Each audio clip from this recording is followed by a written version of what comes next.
Babylon का सबसे अमीर आदमी।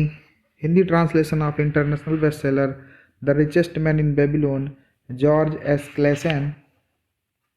एक इंसान जिसने स्वर्ण की इच्छा की। बेबीलोन का रथ निर्माता बंसीर, जो बहुत परेशान था, अपनी संपत्ति के चारों ओर बनी निचली दीवार पर बैठकर वह अपने घर और अपने वर्कशॉप की ओर देख रहा था, जिसमें एक संपूर्ण रथ तैयार खड़ा था। उसकी पत्नी अक्सर खुले दरवाजे पर दिखाई दे जाती थी। उसकी नज़रों से पता चलता था कि खाने का थैला खाली था और उसे रथ का काम पूरा करना था। उसे हथौड़ा चलाना था, पॉलिश और पेंट करना था, चमड़े को पहिए के चारों ओर चढ़ाना था और इसे अमीर ग्राहक को देने के लिए तैयार करना था ताकि वे इसे ले सकें। तब भी उसका मोटा और मजबूत शरीर उस दीवार पर बैठा था। उसका धीमा दिमाग एक ऐसी समस्या से जूझ रहा था जिसका जवाब पाना मुश्किल था। यूफ्रेटस की घाटी पर आग बरसाता सूरज उसे परेशान कर रहा था। पसीने की बूंदें उसके भौहों पर आकर उसकी छाती के घने बालों पर टपक रही थीं। उसके घर के आगे राजा के महल को घेरने वाली ऊंची दीवारें थीं। नज़दीक में बेल के मंदिर की रंगीन मीनार थी जो नीले आसमान में प्रवेश कर रही थी। ऐसी विशाल सुंदरता के सामने उसका साधारण घर था और वैसे कई लोगों का घर था जो और भी साधारण थे। बेबी बेबीलोन ऐसा ही था, विशालता और साधारण का समावेश, चमकती अमीरी और उदास गरीबी का संगम, जो साथ साथ मिलकर शहर की मजबूत दीवारों के बीच वास कर रहे थे। अगर उसने पीछे देखा होता तो पता चलता कि उसके पीछे अमीरों को शोर मचाते रथ चले जा रहे हैं और आसपास व्यापारी और नंगे पैर चलते भिखारी थे। अमीर लोगों को भी राजा के काम के लिए पानी ढोते गुलामों के लिए रास्ता खाली करना पड़ता था, जो झूलते बगीचों के लिए भारी बकरी के चमड़ी में पानी ले जा रहे थे। बंसीर अपनी समस्या में इतना उलझा था कि उसे व्यस्त शहर का शोर सुनाई नहीं दे पड़ रहा था। एक परिचित वाद्य यंत्र के तारों के आते ही संगीत ने मानो उसे नींद से जगाया। वह मुड़ा और उसने अपने सबसे अच्छे दोस्त संगीतज्ञ कोबी के संवेदनशील और मुस्कुराते चेहरे की ओर देखा। मेरे अच्छे दोस्त, भगवान तुम्हें ढेर सारी आज़ादी दे, कोबी ने सलाम करते हुए कहा, लेकिन तब भी ऐसा लगता है कि वे इतने दयालु हैं कि तुम्हें काम करने की ज़रूरत नहीं है। मैं तुम्हारे सौभाग्य से तुम्हारे साथ खुश हूँ और इसे मैं तुम्हारे साथ बांटूंगा भी। कृपया अपने बड़े बटुए से 2 साधारण सिक्के निकालो और उन्हें मुझे दे दो। जब तक रात में सज्जन पुरुष के यहाँ भोज समाप्त न हो जाए, तुम उन्हें खोओगे नहीं, क्योंकि ये तुम तक वापस आ जाएंगे। अगर मेरे पास 2 सिक्के होते, बंसीर ने दुख से कहा, तो मैं उन्हें किसी को भी नहीं देता, तुम्हें भी नहीं मेरे प्यारे दोस्त, क्योंकि वे मेरी पूरी संपत्ति होते। कोई भी इंसान अपनी पूरी संपत्ति किसी को नहीं देता, अपने सबसे अच्छे दोस्त को भी नहीं। क्या? कोबी ने कहा, तुम्हारे पर्स में एक सिक्का भी नहीं? फिर भी तुम दीवार पर मूर्ति की तरह बैठे हो। तुम रथ का काम पूरा क्यों नहीं करते? अपनी भूख तुम कैसे मिटा पाओगे? यह तुम्हारे जैसा बर्ताव नहीं है दोस्त। तुम्हारी अंतहीन ऊर्जा कहाँ गई है? क्या तुम्हें कोई चीज़ परेशान कर रही है? क्या भगवान ने तुम्हारे लिए समस्याएं खड़ी कर दी हैं?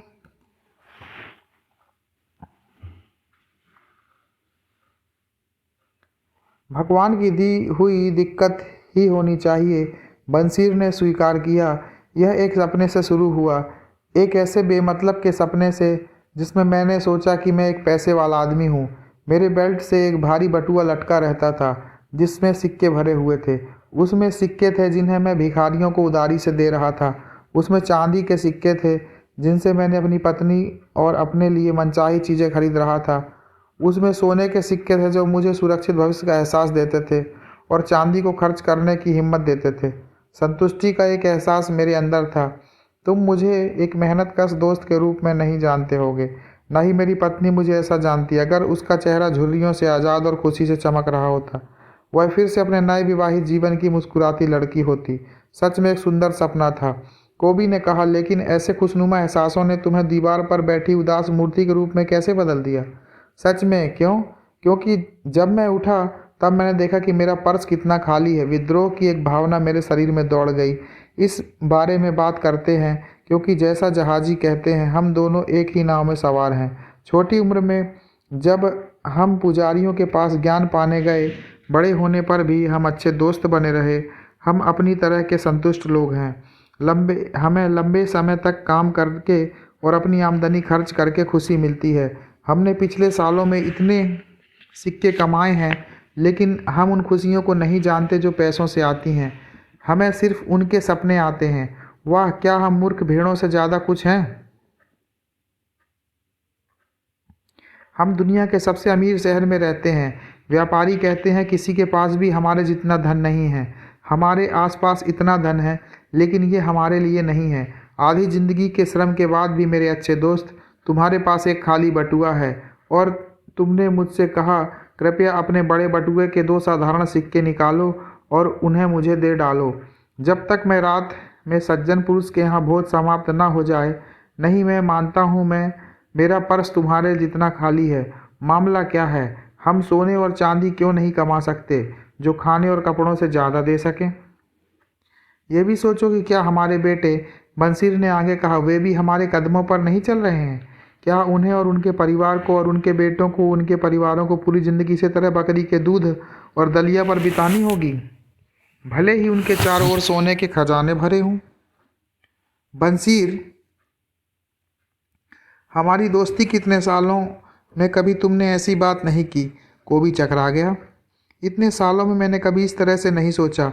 सुबह से लेकर रात होने तक मैंने अपने रथों पर उतनी मेहनत की कि जितना कोई इंसान कर सकता था, अंदर ही अंदर आशा करते हुए कि ईश्वर मेरे अच्छे कामों को देखेगा और मुझ पर समृद्धि बरसाएगा। पर ऐसा नहीं हुआ। अब लगता है ऐसा कभी नहीं होगा। इसलिए मेरा दिल उदास है। मैं एक पैसे वाला आदमी बनना चाहता हूँ। मैं ज़मीन और मवेशी का मालिक बनना चाहता हूँ। मैं अच्छे कपड़े और बटुए में सिक्के रखना चाहता हूँ। मैं अपनी पूरी ताकत से इन चीज़ों के लिए काम करना चाहता हूँ, अपनी पूरी कुशलता के साथ, अपनी पूरी बुद्धि के साथ। पर मैं चाहता हूँ कि मुझे मेरी मेहनत का पुरस्कार मिले। हमारे साथ मामला क्या है? मैं फिर से पूछता हूँ, हम उन लोगों की तरह अच्छी चीज़ों को आनंद क्यों नहीं उठा सकते जिनके पास इन्हें खरीदने के लिए स्वर्ण है?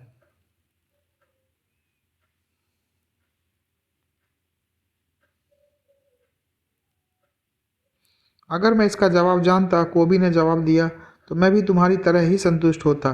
संगीत से मेरी कमाई जा चुकी है। अक्सर मुझे इस तरह से प्लान बनाना पड़ता है कि मेरा परिवार भूखा न रह जाए।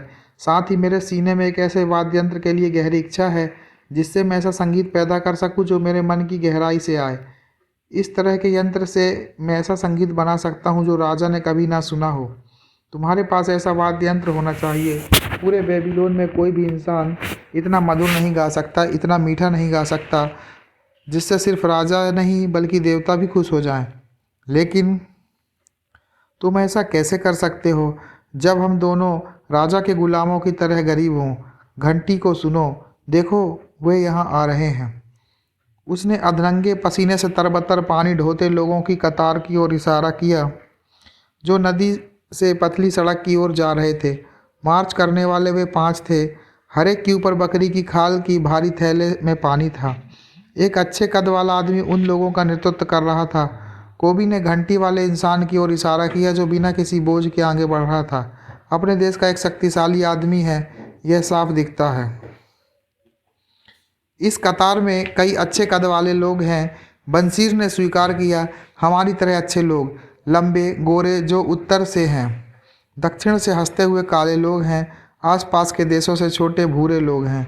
सभी एक साथ नदी से बगीचों की ओर जा रहे हैं, आगे पीछे, हर रोज़ हर साल। इनके पास सामने देखने के लिए खुशी नहीं है। टैंकों के बिस्तर पर सोते हैं, खाने के लिए मोटा दलिया है। इन बेचारे लोगों पर दया आती है कोबी। उस पर मुझे भी दया आती है। तब भी मुझे दिखता है कि हमारी हालत इनसे खास अच्छी नहीं है। हालांकि हम खुद को आज़ाद कहते हैं। सच है कोबी, भले ही सुनने में कितना बुरा लगे, हम हर साल इसी तरह से गुलामों वाली ज़िंदगी नहीं जीना चाहते। काम काम बस काम, पर कहीं पहुंच नहीं रहे। क्या हम नहीं सीख सकते कि कैसे उनकी तरह स्वर्ण पा सकें? कोबी ने पूछा।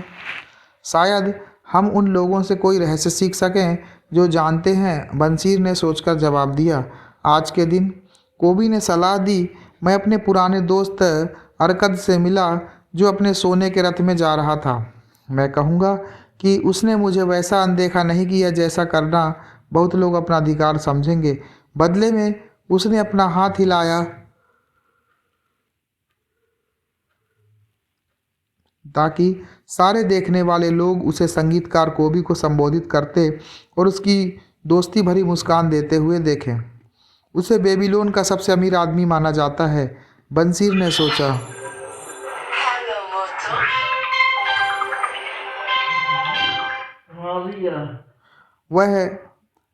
वह इतना अमीर है कि राजा भी उससे खजाने के लिए मदद लेते हैं।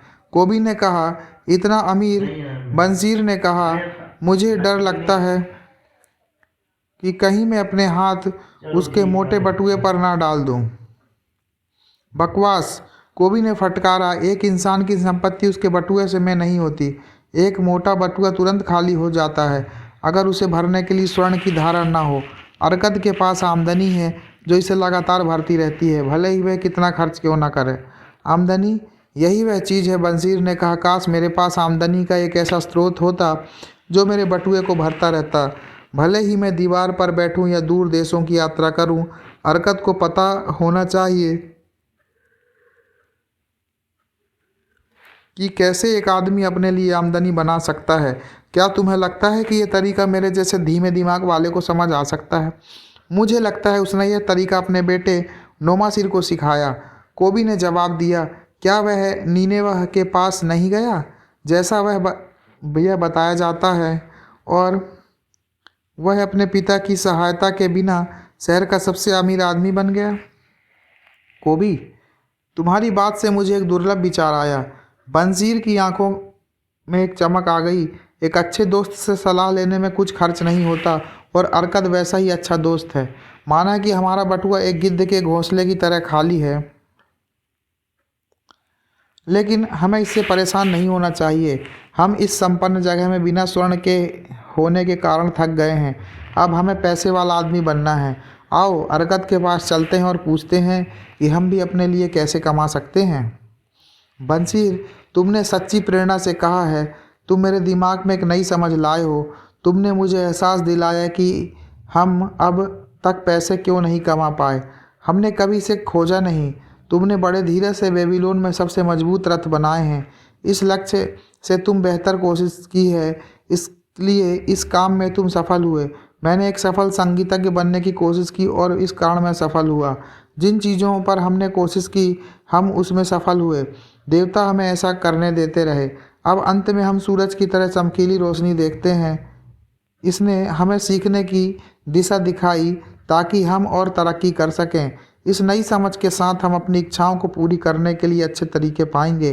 अरकद के पास आज ही जाते हैं, बंसीर ने कहा। साथ ही हम बचपन के अपने दोस्तों से भी पूछते हैं जिन्होंने हमसे ज़्यादा सफलता नहीं पाई, ताकि वे भी इस ज्ञान को पा सकें।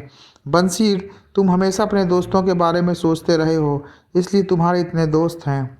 जैसा कह रहे हो वैसा ही होगा। अब आज ही जाकर उन्हें साथ ले चलेंगे।